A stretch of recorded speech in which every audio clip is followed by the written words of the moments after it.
दूर दूर तक लोग जो हैं सितारों की मानद उमड़ते चले आ रहे हैं, फिर भी इनको नज़र नहीं आता। फेसबुक और सोशल मीडिया पे बैठकर ऐसी ऐसी जाहलाना बातें करते हैं और अपने आप को कोई जर्नलिस्ट कहता है, कोई जेली अकाउंट्स बना रखे हैं और मरियम सफदरवान के मीडिया सेल के लोग हैं।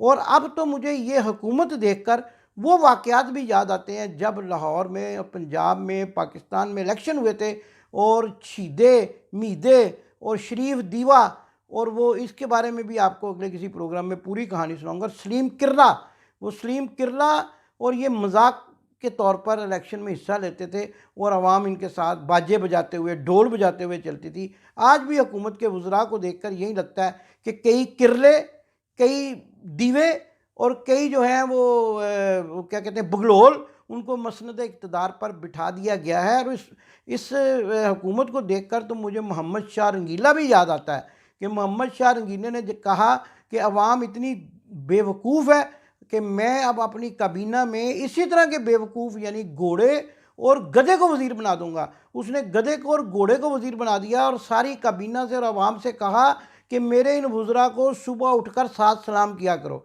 अब भी यही रंगीले की तरह है, उसने आपकी कौम पर गधे, घोड़े, खच्चर और वो उल्लू के पट्ठे जो हैं वो आपकी कौम पर मुसल्लत कर दिए हैं।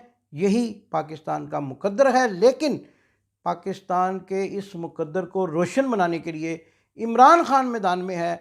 हमें इमरान खान के हाथ मजबूत करने हैं। ओवरसीज़ पाकिस्तानियों से गुजारिश है कि आप जोक दर जोक हुकूमत के ख़िलाफ़ होने वाले इम्पोर्टेड हुकूमत नामंजूर के नारे को कामयाब बनाने के लिए आप जोक दर जोक जो है वो जुलूसों में शिरकत करें।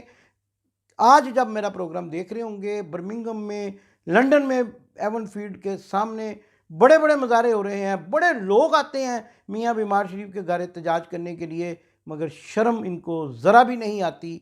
और यही कहूँगा, पाकिस्तान आने वाले दिनों में इमरान खान की क़यादत में एक मरतबा फिर मजबूत और रोशन मुल्क बनेगा और पाकिस्तान की फ़ौज एक मरतबा फिर अपने उस तशख़्ख़ुस और अपनी उस जो है वो बर्तरी को बरकरार रखने में कामयाब हो जाएगी। इंशाअल्लाह उन शहीदों की जो शहादतें रंग लाएंगी और पाकिस्तान एक मरतबा फिर पाकिस्तान जिंदाबाद कहलाएगा।